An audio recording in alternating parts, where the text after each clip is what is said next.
Book of Esther, such a beautiful book, such an incredible book, and we're studying it every afternoon with the Rashi. So I want to encourage everybody as we get ready for Purim, we're studying it every afternoon with the Rashi. You can all join us for that.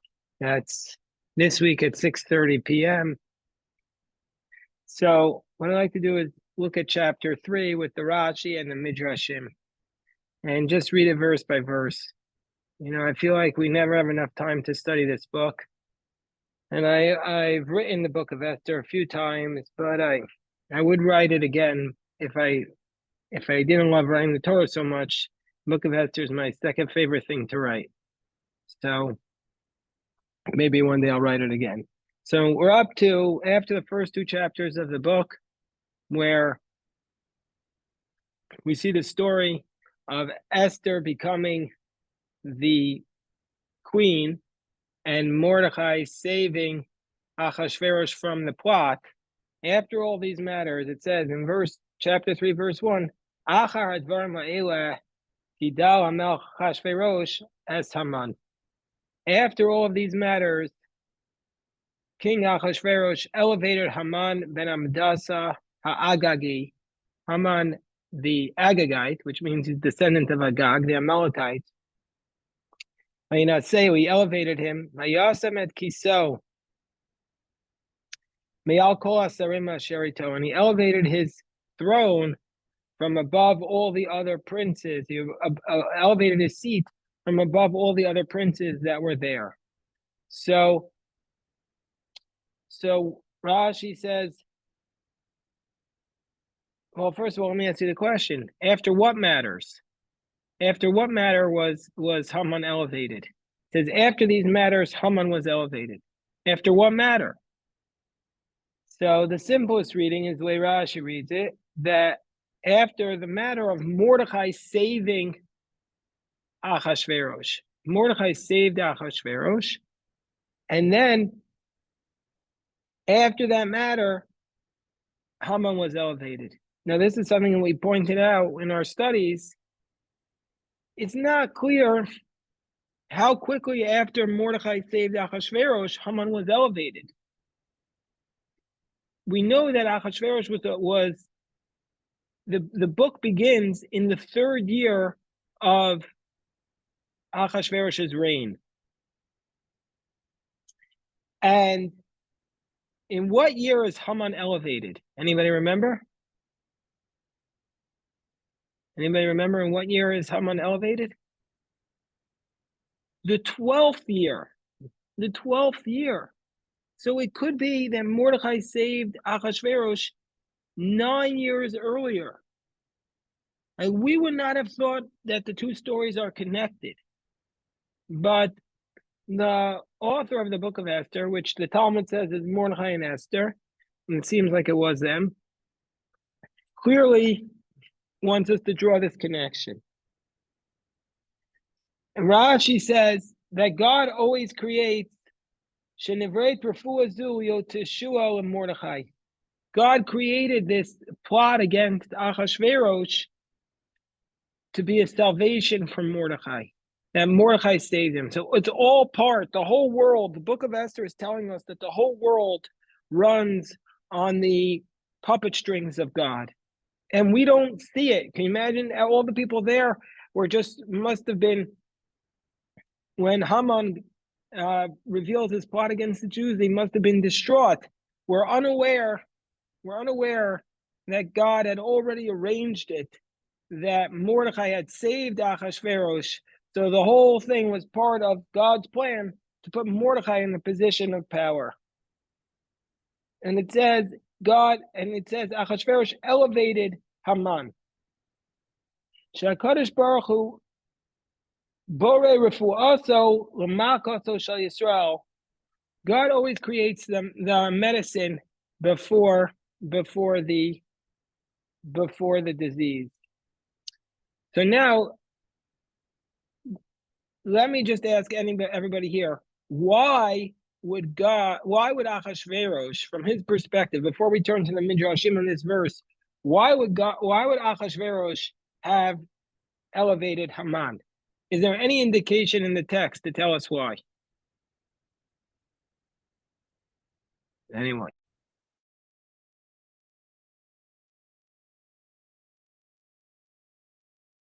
So we can suggest an explanation. There's a very big contrast between the beginning of the book and when Achashverosh elevates Haman. In the beginning of the book, Achashverosh does not do anything at all whatsoever without consulting his lawyers.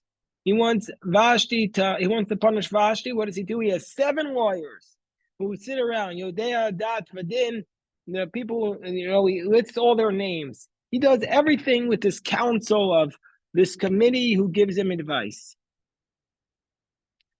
Then he appoints Esther to be the queen. All of a sudden, there's a plot against his life. For some reason, Achashverosh says, as a result of this plot, Achashverosh says, I don't trust anybody anymore. And he moves away from his committee of lawyers and he appoints Haman. Haman was the anti-law lawyer. All the earlier text, when it says he consults people, he consults his advisors, what does it say? It says about him, it says, the king said in chapter 1, verse 13, the king said to the wise men who know the times, that means they know the law. The king always had to turn to those who know the law and the judgment. And it lists all of his advisors. He wants to know the law. What's the law about Vashti? And then they all spoke, and it says there at the end of chapter 1, it says that they made a new law. And also it says, again in that chapter, it says, it was written in the law books of Persia and Media. So the king in chapter 1 was the king who was surrounded by lawyers who told him what he was supposed to do. But now in response to a threat on his life, the king has no more use for lawyers. And he moves away from the lawyers. Haman is not given an adjective of being a lawyer. The first advisor is not given. He's not given that description. He's not described as somebody who knows the law, which was what all the other advisors were. And it's as though the king was saying, I don't need to follow the law anymore. This is the textbook definition of a tyrant, is that the tyrant does not care about the law, because if you have an independent judicial system, the independent judicial system can stop a tyrant, can stop somebody from becoming a tyrant. And so therefore the lawyers were always a check against Achashverosh. But now by elevating Haman, he has no more use for lawyers. He has no more use for lawyers. This is perhaps what got Mordechai so upset, because we don't know why is Mordechai so upset. All of a sudden, it says, and we'll get back to the Midrash in a second, it says, he elevated Haman above everybody else. There was never such a way to govern in Persia Media. By the first chapter, there were 7 advisors who advised the king. There wasn't one advisor above everybody else. All of a sudden, we have one advisor above everybody else. Where do you get that? You don't have the right to do that. And then, now that all of a sudden we come to verse 2. Everybody else is bowing down to Haman. There's no such law in Persia Media that you can bow down to Haman, that you would bow down to the king's advisors. There's the king and there's the committee. Never do you see anything else. And that was what the king had commanded. But it doesn't say that the king commanded this on the basis of the lawyers. So what Ahasuerus was doing a revolution in Persian society, an extrajudicial revolution. He was ignoring the law. And this is perhaps why Mordechai was so upset. And Mordechai was saying, this law of the king is not fair. that Haman should be appointed above everybody else, because otherwise the text never explains why Mordechai refuses to bow down. The Gemara has to suggest that Haman was wearing the Midrash suggests that Haman was wearing an idol, and that's why Mordechai refused to bow down, but it doesn't seem that way from the text. Also, the Gemara suggests that the other Jews were very upset. Why don't you just bow down? What's the big deal? So it seems, to my mind, that Mordechai was upset that the king was ignoring the law. What gives the king, even though the king is powerful, he has a system of governance. He has 7 lawyers that have to advise him, and he can't just make one person above everybody else, especially when that person is not a lawyer. He doesn't know the law. Okay, hold on one second. We have a Geshma question coming up now. The question that was put was about the connection between why Haman was elevated and also how Joseph was elevated above everybody else. And actually, to be fairer to Bruce, Pharaoh did first discuss with his wise men around him, and they did not give him satisfactory answers. And it seems like earlier in the book of Purim, Achashverosh had discussed strategy with his advisors, and it doesn't seem to have been a great strategy because there was an assassination plot attempted on his life. So he might have immediately got rid of Vashti, but maybe this plot against his life had to do with his mistreatment of Vashti.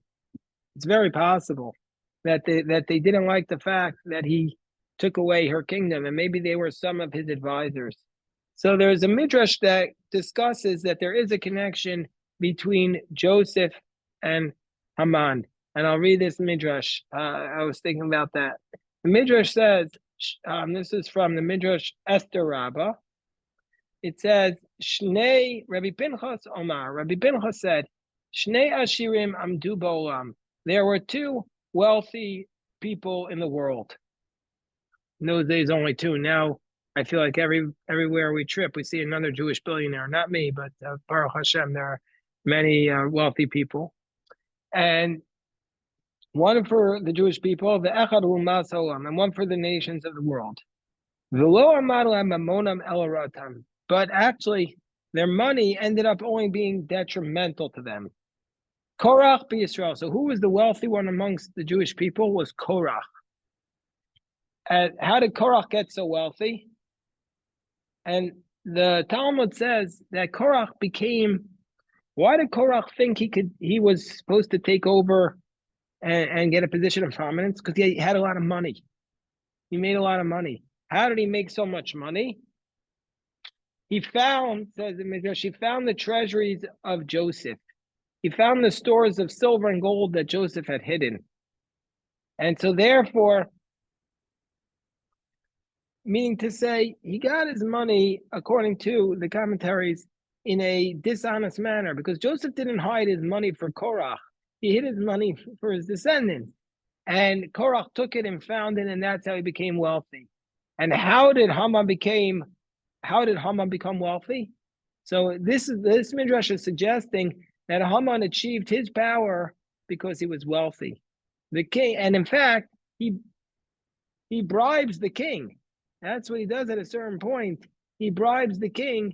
Look at later on in chapter 3. It says that Haman says that I will pay 10,000 silver talents into the king's treasury. So Haman is very, very wealthy, and he achieves his position, the Midrash is suggesting, because of his wealth. So how did Haman get his wealth? He took the treasures of the kings of Judah. He stole from the Jewish people. And once the king saw his wealth and his 10 sons who were officers before him, he went and elevated Haman. Why did he do it? Because he saw he was wealthy. Maybe people like to be around wealthy people because he thought he could get some of that money, or else maybe he thought this.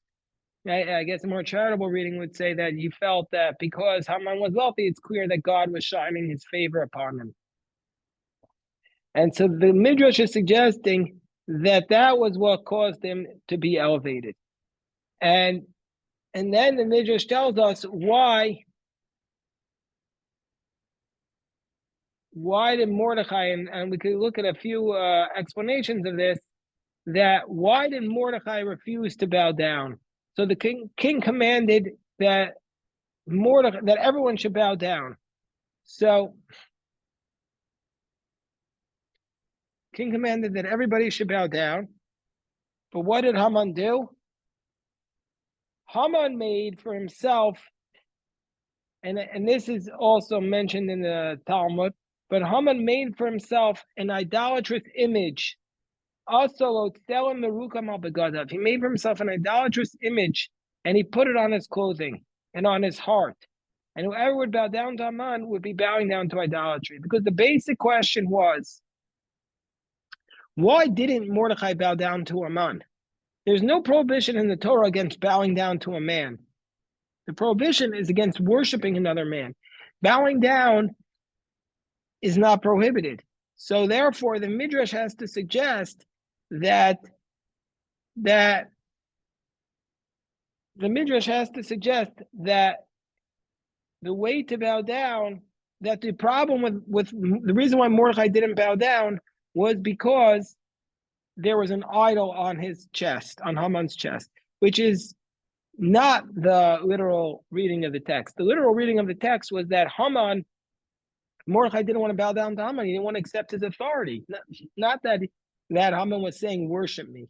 And this goes to a very, very great question. Was Mordechai's actions irresponsible? Did Mordechai act in an irresponsible manner by his activism? Did he cause this danger to the Jewish people? And in fact, the Gemara suggests that that the people at the time were very, very upset with Mordechai, that the other rabbis excommunicated Mordechai, and they said, you've endangered all of us. You've endangered all of us. And so this is what it's, so basically, here's another connection, Bruce, between Mordechai and Joseph. This is what the Midrash says. Because since you raised the question, I'll share this other Midrash. Midrash says as follows. It says, now this, again, let's go back to the verse that the Midrash will be commenting on. And it says,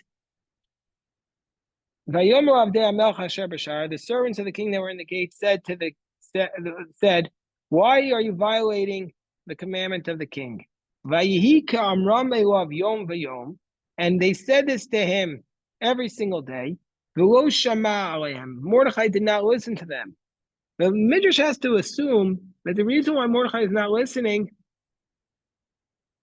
is because there must have been some personal animosity between Mordechai and Haman. He knew Haman before he was anybody. That's one theory. It's not clear. Vayagidu Haman, and they said to Haman to see Hayamdu Divrei Mordechai. They said whether Mordechai's words would prevail. Ki Gidu Lahem Asher Hu Yehudi. Mordechai. So they wanted to see. Now the way we read the text usually is the way the Rashi reads it. He says, Rashi reads the text saying, Mordechai says, I can't bow down because I'm Jewish. That's the way Rashi reads that verse. But really, the verse is saying that Mordechai was saying, I'm refusing to bow down. And he had told them who he was.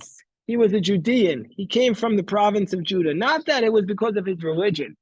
He had to tell them he was from Judea. So it's very, very much a question. Why is the case? Why is he not bowing down? So the Midrash tells us about the relationship between Joseph and Mordechai. Rabbi Yochanan says, in the name of Rabbi Binyamin bar Rabbi Levi, the descendants of Rachel, Banei shal Rachel,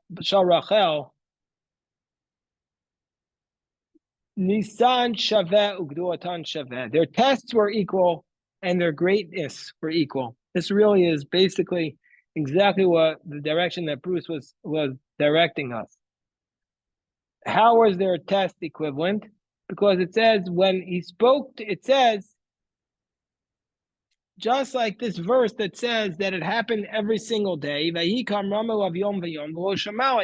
What verse does that remind us of? When he spoke to every day, it was said about Mordechai, and he did not listen to them. What verse does that remind us of? From the Joseph story, what verse does that remind us of? Where was Joseph tested? Here, Mordechai is being tested. Where was Joseph tested every day? By Potiphar's wife. It says, Yosef Yom Vayom. She was trying to tempt Joseph, and she spoke to him every single day. So it's the same idea that Joseph was being tested every day and Mordechai was being tested every day. And they're both symbols of the Jew in exile being tested every single day. Will he stay true to his principles? And then it states, V'lo shama alayhem, V'lo shama eleha. It says Mordechai did not listen. V'lo shama alayhem. And also it says about Joseph, V'lo shama eleha. He did not listen to her to lie with her. So they both had the same test. What in fact was their test? Their test was, would they stay true to their principles? When the case of Joseph, it was the principle of his sexual purity, and with respect to Mordechai, his ideological purity. He felt that he refused to bow down, either because Rashi was saying, because it was an idol, that's what the Gemara was saying, he was holding fast to his Judaism, or else if you just take a literal reading of the text, he was so disgusted by Mordechai, by Haman being elevated. And in the end, their greatness was equal. How is their greatness equal? So their greatness was equal because I see somebody unmuted themselves. I'm not sure who that is because it says iPhone. All right, if you want to speak, otherwise I'll mute you. Okay, so it says their greatness was equal because it says Pharaoh removed his ring from his hand, and he put it on the hand of Joseph, and he dressed him in a linen garment. And also it says here, the king removed his ring and that he had given to Haman, and he gave it to Mordechai. So Mordechai and Joseph both are the symbols of a Jew in exile keeping true to his principles. And in fact, that's I guess that's the message, the most religious message there are two main religious messages of this book of Esther. One religious message is that God's hand, his hidden hand, is there, that even though we don't see God, we believe that God is there, guiding the events. And the other message is that if we stay true to our principles, then we'll be victorious. That's the other message. Hold on. Excuse me. Hold on one second.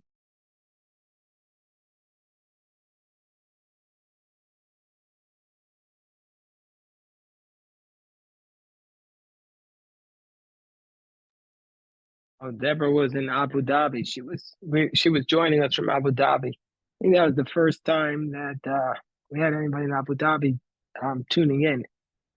Send my best to everybody there, Deborah. So the Midrash says, what was Mordechai's response when they said to him, why are you not listening to the king? So what was Mordechai's response? So this is what the Midrash says. Rabbi Levi said that Mordechai said to them, Moshe Rabbeinu, Hisir Lanu B'Torah. Moshe warned us.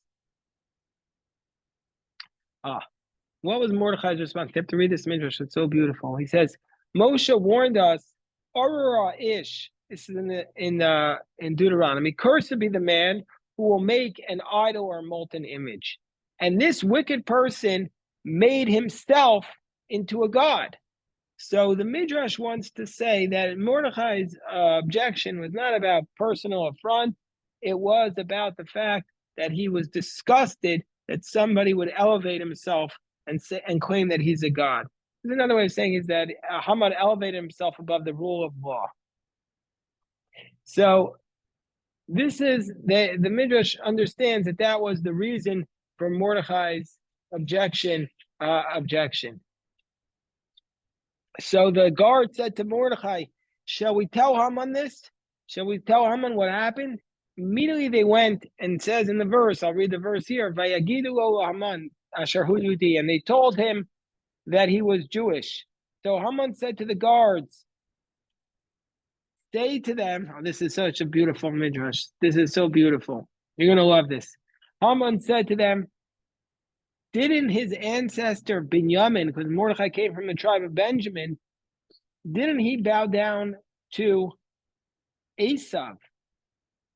Where did Benjamin bow down to Esav? You have to go back. So Amalek was, as it states here, it says in the verse in Genesis, Vatigashna shfachot, and the handmaidens came forward, Va'achar nigash Yosef v'Rachel vayishtachavu. And so Rachel came and bowed down with Joseph to Esav. And Amalek was a descendant of Esav. So he's saying, you should bow down to me. So Mordechai responded, but Benjamin was not born yet. Rachel bowed down, his mother, but she was still carrying Esav. She was still carrying Benjamin. He wasn't born. So Amrinale, Hadu Bilsev Vayagidu Haman. They told Haman that he was a Jew, meaning to say that they told Haman that he knows that he didn't bow down at that point. So the Midrash teaches us elsewhere that Rachel was pregnant with Benjamin at that time. So Haman asserted that since Rachel bowed, so also Benjamin was bowing. So Mordechai is saying, no, if he wasn't born, it doesn't count. Rabbi Yosef, you're trying to say something? I was just going to correct that. Yeah, Benjamin wasn't born yet. So no, that's what they were arguing about. That was the dispute between Haman and Mordechai. So now, verse 5. This is such a powerful spiritual lesson from verse 5. Vayar Haman.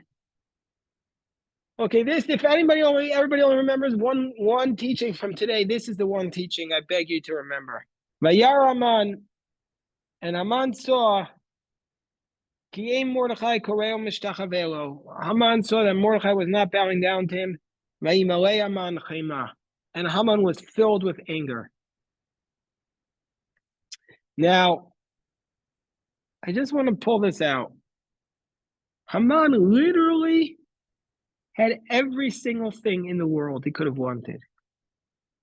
He was the number one to the king, above everybody else. Everybody in the kingdom was bowing down to him. Every single person, except for one person. And that filled him with rage. That's Haman. Haman symbolizes us. When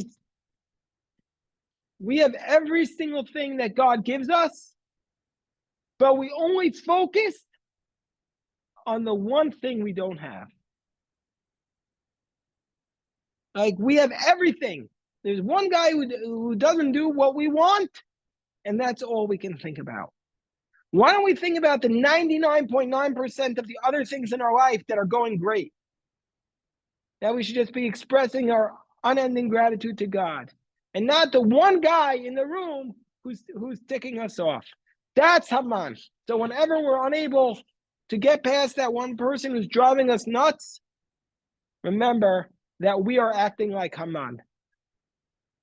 We are acting like Haman when we do that. So let's look at what the Midrash says about this. It says that Haman saw that Mordechai was not bowing down to him. Amar Rabbi Evu. Rabbi Evu said, it's written in the verse in Psalms, Techashchna einayim shel rashaim meiraot. Let their eyes be darkened so they cannot see. It's the eyesight of the wicked that causes them to be cast into Gehenna. Meaning to say, Marit einayim shel rashaim moredet otam leGehenna. How so? It says that the sons of God saw the daughters of man. And Ham saw the father of Canaan. And Esav saw that the daughters of Canaan were evil. And Balak saw. All the sins happen from us seeing. And Haman saw that Mordechai was not backing down. So when the wicked person sees something, it leads to his downfall. But when the righteous person sees something, it raises them up. Because it says, Vayisainav, Abram lifted up his eyes, Vayar, and he saw, and behold, there were three men. And then it says, Abraham lifted up his eyes at the Akedah, and behold, he sees that there's a ram, Vayar vine ayil. And it says, he lifted up his eyes, and behold, there was a well in the field. That was Jacob. And now Moses lifts up his eyes, and behold, he sees a bush. And then Pinchas lifts up his eyes, and he took a spear in his hand. So what does this tell us? What does this tell us? If the eyesight of the righteous leads to their downfall, and the eyesight of the wicked leads to their success, it tells us basically the message that I was saying, but it says in a more beautiful way. It's basically saying the difference between the wicked and the righteous is perspective. It's not necessarily an objective difference in their life, but it's how we react to what we're seeing. What is our perspective? Is our perspective to be the perspective of Haman or the perspective of the tzaddikim? And Haman will see and be filled with anger, be filled with wrath, whereas the tzaddik will see and we'll see with gratitude and humility towards God. You're trying to say something, Elaine? I just was okay. Yeah. I know, because you are muted. Usually when people do that, yeah, I just okay. I'm just noting that that another connection between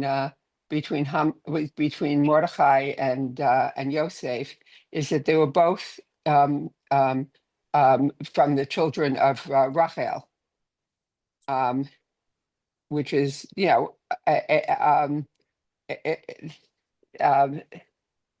that's and both it happened in both situations were in diaspora, and I wasn't sure what to make of that, but I thought it was an interesting thing to note.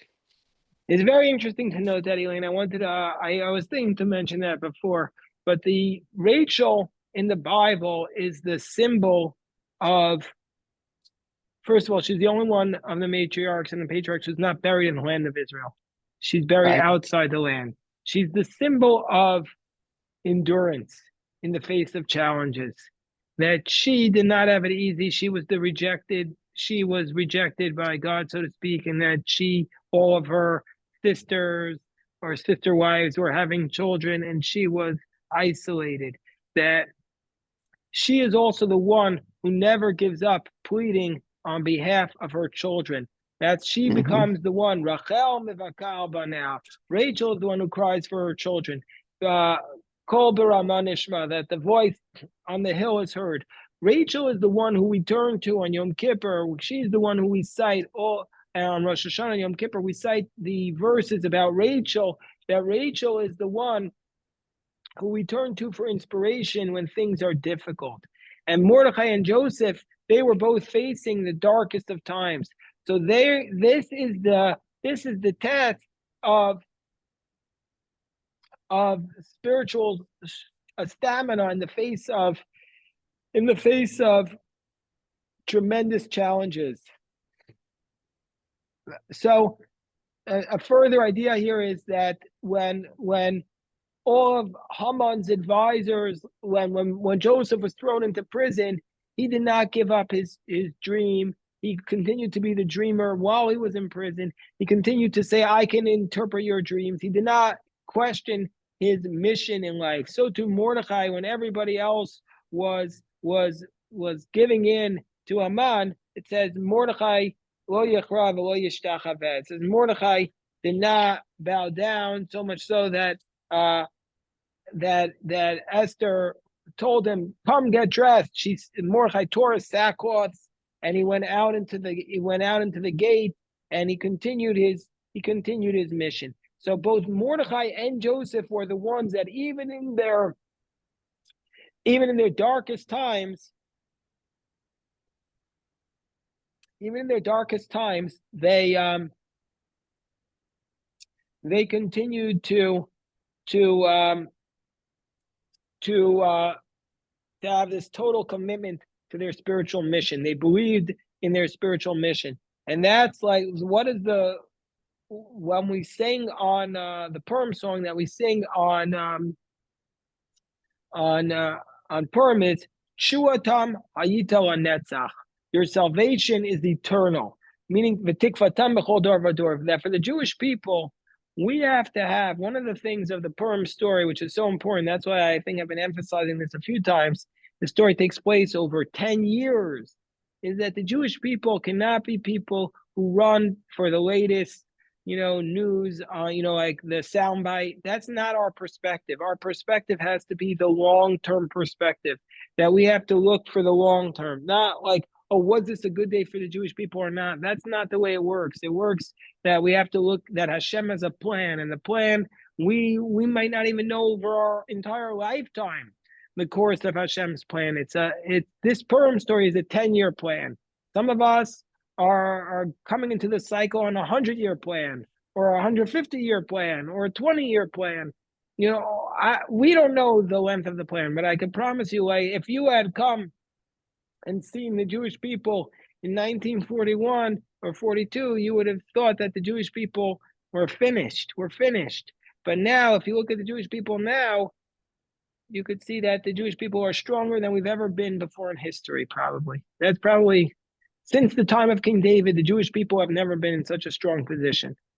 And so we don't know Hashem's plan. We don't know Hashem's plan at all. That's to my mind, one of the spiritual messages of the Purim story. So we have to have this spiritual stamina, spiritual steadfastness.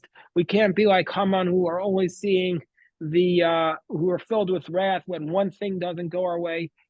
These are some of the messages of this chapter. We have time to do a couple more verses, and so I'm sorry, you're trying to say something there, Eileen? I just thank you for your explanation and your filling out my thought. Thank you. So very good. Let's go to chapter 4. Chapter 4, we probably won't have time. We definitely won't have time to do today, but maybe we'll do it on Wednesday. But it's my favorite chapter in the whole book, and it's a beautiful book. And chapter 4 is my favorite. It says, "Mordechai yada et kol asher nasa." Mordechai knew what was going on. Mordechai knew it. He could see it. He could see with clarity that Haman was taking his bribe money and he's buying his Achashverosh. He could see that it was bad news for the Jews and it was all corrupt. And what did he do? Vayikra Mordechai es begadav. He tore his garments. Vayabash sak v'efer, and he wore the sackcloth. Everybody else was going about business as usual. Mordechai refused to do that. He refused. Vayetze b'toch ha'ir, vayizak zaka gedolah mara. And he went out into the city and he cried out. Now, let's just understand. Mordechai and Esther were in no danger. They were in no danger. The attack was on the people out in the Haman. It says it. Haman didn't want to attack Mordechai himself. Probably he felt he couldn't get away with it because Esther and Mordechai were protected. Mordechai had protected the king, and Esther was the queen. So Mordechai and Esther could have easily saved themselves, even though Mordechai threatened Esther, she couldn't. This was a threat on the Jewish people, and Mordechai was risking everything to stand with the Jewish people. This is just such a powerful verse. So it says, Mordechai he knew everything. And he tore his garments, he wore the sackcloth, he went out in the city, and he let out a tremendous, tremendous cry. Okay, let's stop there. We'll pick this up, God willing, on Wednesday with chapter 4 of this book of Esther. And if anybody has questions now, I'm happy to address.